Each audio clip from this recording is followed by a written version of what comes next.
Thank you. We have now mainly spoken about the European Year 2012, activating. I think it's time to speak about the following year, about 2013, the European Year of Citizens. We are now only at the beginning of the procedure, of the institutional procedure that will lead to the adoption of the decision establishing this year. And so we have asked the Inga Rudecka to present the proposal. As you know, the Polish presidency will be in charge of leading the procedure that will lead to the adoption of this decision, and she will be able to present the proposal and the Polish position on this paper. So you've got the floor, Inga. Yes, thank you very much, and thank you for the invitation. I'll be lightning. I'll be swift as a lightning because I know everybody has already heard a lot of things to think about. So I'll try to cut myself short. Just one remark: I am in no position to present the Polish position on the proposal because, as presidency, you are strictly required to be mute. So it will not be the Polish position I will be talking about. Okay. European Years of Citizens 2013. I will tell you a bit about why the proposal came about, what the goal of it is, what it is about, for how much it will cost. That's also important in the times of crisis, especially. What the expected rate of return is. Firstly, union citizenship. Again, I will not try to bore you with reading the treaty provisions, but just to remember that it is the treaties of the Union that created the Union citizenship, which is complementary to the national one. So it doesn't replace our member state nationalities; it just complements them. It's so to say, a second one. And everybody who is a national of a member state is simultaneously an EU citizen. Then, as with each citizenship, next we came back. Okay, and one more. Okay, perfect. As with each citizenship, there are rights you can enjoy, but there are also duties that you need to realize that come with it. But to be on the safe side, let's talk about the rights. Among the rights, we have the right of free movement. We have the right. We have electoral rights, so to vote and stand as candidates in different member states than our own. Then, and here the next, please. The right to enjoy consular protection when we travel outside of the EU, and then we have the right to petition EU institutions and get a reply from them.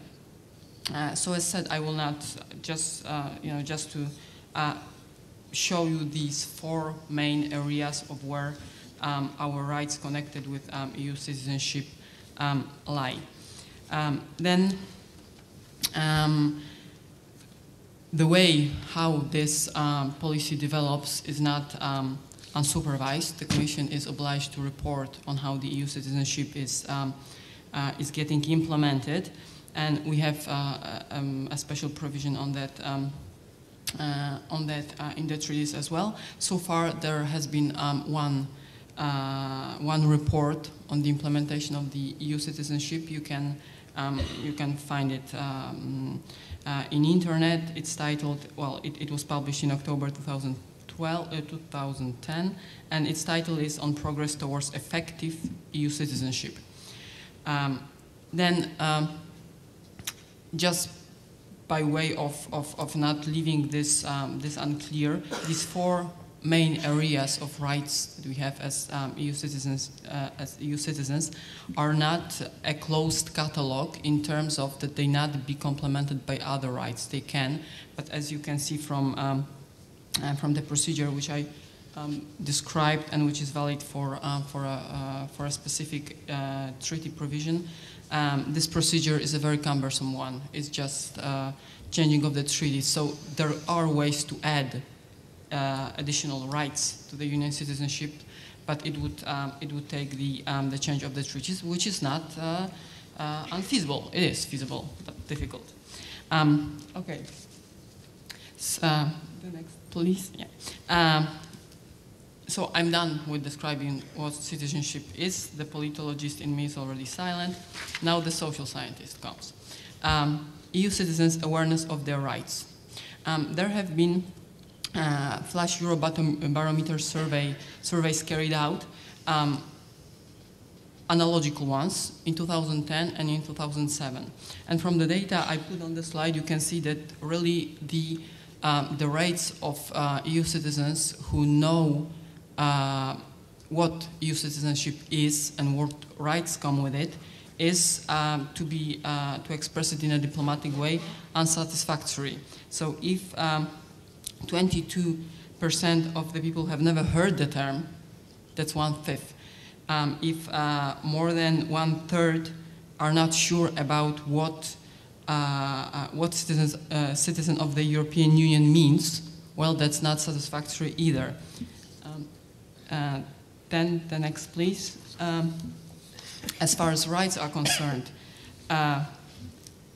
only, and here that's the second number, only 32%, so 1/3 roughly, feel well or very well informed about their rights. So the rest is either not informed at all or not well informed.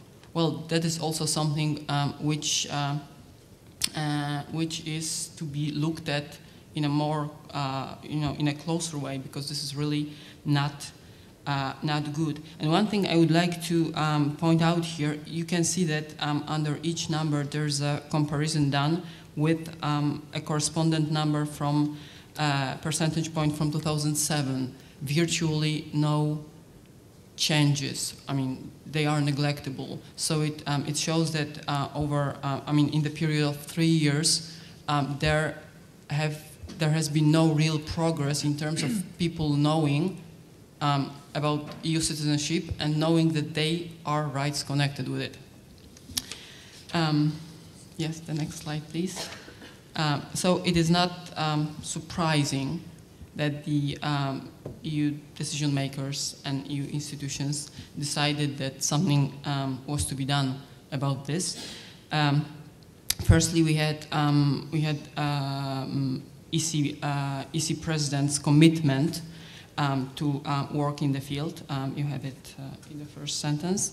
Then the European Parliament expressly called to make 2013 the European Year of Citizenship in a December 2010 resolution. It's an explicit bid. Please designate this year as such because it's needed. Yes, so a proposal was born. It had to be born. It was tabled, as Sophie has already said, in August this year. Its legal basis is Article 21(2). You can, if you have nothing better to do, go back to the slide when the presentation is on the website and look it up. So it's based on the articles connected with EU citizenship. Then the legislative procedure here is ordinary one, meaning it will not be, it doesn't take really an earthquake to adopt the act. It's a normal way of proceeding. As far as general objectives and on the next slide specific objectives are concerned, I think Sophie covered that in her opening statement, so I will probably not come back to it. Just to point one thing out to you, that the proposal concentrates mainly on the right to free move within the Union and to reside freely in the Union. The consular rights, electoral rights, and petition rights are less of a focus here. So they are there because generally the whole EU citizenship is there, but what is most focused on is the right to free movement and free residence. So specific objectives we can skip because you've already heard about them. Initiatives, well, probably it will, you know, it's what we do each year. We've done it with the European Year of Volunteering, we'll do it next year, and initiatives which are involved in the proposal for the European Year of Citizenship are more or less of the same nature, so probably it's not really needed for me to drag you into it. Let's go to finances. Budget. In the impact assessment for the proposal, we have a budget of 3 million euro foreseen. I've heard that in the meantime, the budgets for preparatory actions have been slightly relocated. You know, when accountants start doing budget, really they do some things with it. It stays the same, but still numbers are shifted from one, I don't know, table to another. I'm no money person, so I couldn't tell you how it works in practice, but the outcome is always the same. What's important here is that there is money for preparatory actions which are to be carried out next year, and there is 1 million euro for the proper year itself in 2013.